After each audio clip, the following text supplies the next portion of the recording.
જોશીનું ઝાલાવાડ, જોરીકું ઝાલાવાડ, ઝાલાઓએ વસાવેલું ઝાલાવાડ, અને ટૂંકમાં કહું ને તો જબરું ઝાલાવાડ. એવા જોશીલા ઝાલાવાડના સુરનગર પરગણામાં આવેલી નાનકડી નિહાળ શ્રી પેસેન્ટર શાળા નંબર 16 માં ભણતી આનંદીના એ બધાને રામ રામ રામ રામ રામ રામ. વૈશાખ મહિનાને બળબડતે બપોરે ખોખરાના ડુંગરામાં ફસાયેલ ઘોડે સવાર એક વાડીએ આવીને ઉતરી પડ્યો. પોતે ને ઘોડો બેય પરસેવે નાહી રહ્યા હતા. હાફતા ઘોડાને વાડીના વડલાને થડે બાંધીને અસવારે હથિયા નીચે ઉતાર્યા. ધોરિયાને કાંઠે બેસીને પોતે હાથ પગ ધોવા લાગ્યો. ગામનું નામ છે ભૂંભલી અને વાડીના ધણીનું નામ છે સોંડો માળી.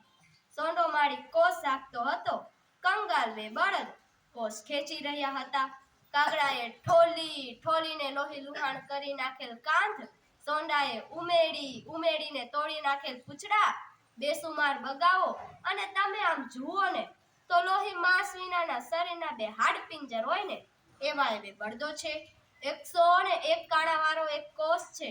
મંડાળ ઉપર પહોંચે ત્યારે અંદર માત્ર કેવા પૂરતું એક બોક પાણી રહે અને ચીથરેહાલ સોંડો અસવારે બધું નિહાળી રહ્યો. હાથમો પર પાણી છાંટીને પોતે તડકો ગારવા ધોરિયાની કૂણી લીલી ધ્રો ઉપર દેહ ઢાળીને બેઠો. સોંડાએ કોસ હાંકતા વાત ઉચ્ચારી, ક્યાં રેવા તો અમે ભાવનગર. ત્યારે તો રાજના નોકર હશો? હા, છીએ તો રાજના નોકર. સપાય લાગો છો? સપાય. હા, સપાય છીએ. એટલે તમે નમક હલાલ કે નમક હરામ? કેમ ભાઈ, નમક હરામ ને નમક હલાલ વળી કોને કહેવાય? નમક હલાલો તો ઠાકોરને કહો નહીં. શું કે આખો દી હાલાને કાળિયાર જ માર્યા કરે હે કે વસ્તી હામું કોક દી જોવે હે અને રાણીઓના ઓરડામાં ગયો હે તે નીકળતો જ નથી? ખેડૂના ઘરમાં ખાવા ધાર ન રહેવા દીધું. એ તો રાજા છે કે કસાય? વસ્તી તો કેમ જાણે ના ગોલાપા કરવા જાવ તેરી હોય. આમ સોંડો કોસ હાંકતો જાય ને રાજાને બેસુમાર ગાળો દેતો જાય. અસવારનું મોં મલકતું જોઈને સોંડાની જીભમાં 7 ગણો વેગ આવવા લાગ્યો. એણે ન કહેવાના વેણ કહી નાખ્યા. અસવારને તો કકડીને ભૂખ લાગેલી, એમાંય સોંડાની શબ્દ પ્રસાદીથી તો એની ભૂખ ઉલટી વધી. એણે પૂછ્યું, ભાઈ ભૂખ લાગી છે, કઈ ખાવાનું આપીશ? શું આપે? કાળજા અમારા. તમે બધાએ ભેળા થઈને ખેડૂના ઘરમાં ખાવા ધ્યાન ક્યાં રહેવા દીધું છે? બોડો ખાવો છે? બોડો શું? બાપ ગોતર બોડે દીઠો નથી ને? એમ કહીને સોંડાએ વડલાની ડાળે એક નવી દોણી ટીંગાતી હતી તે ઉતારી. છાસની અંદર ઘઉંનું થૂલું નાખીને ખેડૂ લોકો જો રાંધે અને પછી અંદર મીઠું નાખીને ખાય એનું નામ બોડો. સોંડો પોતાના માટે સવારે બોડો લઈ આવેલો, લાવીને એને ઊંચે વડલાની ડાળે ટીંગાડેલો. એક તો દોણી નવી હતી, ઉપરાંત વડલાને ઘટ્ટાને છાંયડે સીણી હવામાં ઘણીવાર સુધી રહીને એટલે બોડો અતિશય શીતળ બની ગયેલ. શુદ્ધાતુર અને એ તાપમાં તપેલા શિકારી ક્ષત્રિયને ખાટી અને શીતળ વસ્તુ તો એવી મીઠી લાગી કે પલવારમાં એક દળિયો ખલાસ કરીને એણે પૂછ્યું, વધારે છે? સોંડે મીઠું હસીને કહ્યું, કેમ, મારે ખાવાય નથી રહેવા દેવું ને? એમ કહીને એણે બીજો દળિયો ભરી દીધો. મહેમાનને તો એવી લજ્જત આવી કે હર્ષભેર આખી દોણી ખાલી કરી. બધોય બોડો મહેમાનને ખવડાવી દીધો. પરોણાનું પેટ ઠર્યું. એક દુઃખદાસથી ભરેલા ખેડૂતની આટલી ઉદારતા જોઈને તેનું અંતર ઠર્યું. તડકો નમ્યો, સાંજ પડી, શિકારી સવાર થયો. જાતા એણે પૂછ્યું, ભાઈ તારું નામ શું? સોંડો મુસાફરે ગજવામાંથી નોંધપોથી કાઢીને નામ લખી લીધું. કેમ, બોડો ચાખીને દાળ બગડી તો નથી ને? નામશી જ લખસ બાપા. હસતા અસવાર બોલ્યો, ભાઈ ભાવનગર કોઈ દિવસ આવશો ને? ભાવનગર આવીએ એટલે તારા જેવા સિપાઈ ઠોહે ચડાવીને જ બેઠે ઉપાડી જાય.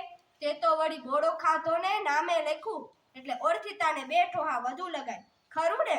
ભગવાન કોઈ દી અમને ભાવનગર ન બતાવે. બીજા દિવસનું મોસુંજળું થયું ત્યારે છાસ રોટલો સીરાવીને માથે કોસ મેલી વરતડી અને પૈ ઢાઢા સોતો સોંડો વાડીએ જવા નીકળે છે. બરાબર એ જ ટાણે 2 હથિયારબંધ ઘોડે સવાર આવીને ઊભા રહ્યા અને પૂછ્યું, સોંડો માળી કોનું નામ? મારું નામ સોંડો કહીને ધડક તે સોંડો થંભ્યો. તમને ભાવનગર તેડાવ્યા છે. કોણે બાપા? ઠાકોર વજયસંગજીએ પંડે. આ સાંભળીને સોંડાની અંતરમાં ફાળ પડી. એણે ગઈકાલની વાત સાંભળી. નક્કી મેં ગાળું દીધેલી એ ઓલિયા અસવારે જઈને ઠાકોરને સંભળાવી હશે અને હવે નક્કી મને કેદમાં નાખશે. બળદ અને કોસ મેલી દઈ સોંડો અસવારોની સાથે ભાવનગરને પંથે પડ્યો. માર્ગે જાતા જાતા મનથી નક્કી કર્યું, ભલે હાથમાં કડિયું જડે પણ ભેડા ભેડ ઠાકોરને મોઢા મોઢા જ ઈનાય વેળ સંભળાવી લેવા છે. હવે લૂંટાણા પછી ભોસે ન રાખવો. સોંડો પહોંચ્યો, રાજમહેલની મેડી ઉપર ચડવા લાગ્યો. ઉપર ચડીને જ્યાં નજર કરે ત્યાં સ્તબ્ધ બની ગયો. એણે કાલના ઘોડે સવારને કુદરત ગાદી ઉપર બેઠેલ જોયો. આ તો ઠાકોર પોતે! સોંડો ભયભીત બની ગયો. ઠાકોરે સોંડાને પોતાની પાસે બેસાડ્યો અને પંપાડીને પૂછ્યું, પણ સોંડા, તું બીવે છે શા માટે? બાપ, કાલે તમને બહુ ગાળો દેવાઈ ગઈ એટલા માટે. એમાં શું થયું? તમે તો અમારા છોરું કહેવાઓ. તમારે દુઃખ હોય તો દુઃખ રોવાનો હક છે. બચ્ચાની ગાળો તો માવતરને ઉલટી મીઠી લાગે. સોંડો શાંત પડ્યો. ઠાકોર વજે સમજે જેસાભાઈને કહ્યું, એક ત્રાંબાનું પતરું મગાવો. ત્રાંબાનું પતરું આવ્યું. અંદર ઠાકોરે લખાવ્યું કે સોંડાને 12 શાંતિની જમીન અને 6 વાડીના કોષ આપવામાં આવે છે. એ પતરામાં કોતરાઈ ગયું. પાછા ઠાકોર બોલ્યા, અને લખો કે આ બધું ઠાકોરોનો બોળો જમ્યા તે માટે આપ્યું છે. એ પણ કોતરાઈ ગયું. વળી પાસે બેઠેલા દરબાર બોલ્યો, પણ બિચારો આટલી બધી જમીન ખેડવાના બળદ લેવા ક્યાં જશે? આપો 12 બળદ. 12 બળદ આપ્યો. પછી વળી દરબારે કહ્યું, બિચારો વાવણી કરવાના દાણા લેવા ક્યાં જશે? આપો 20 કણજી બાજરો આપ્યો. આપો 1000 રૂપિયા. 1000 રૂપિયા આપ્યા. માથે મદ્રાસી સેલું બંધાવીને સોંડાને ભૂંભલી પહોંચાડી દીધો.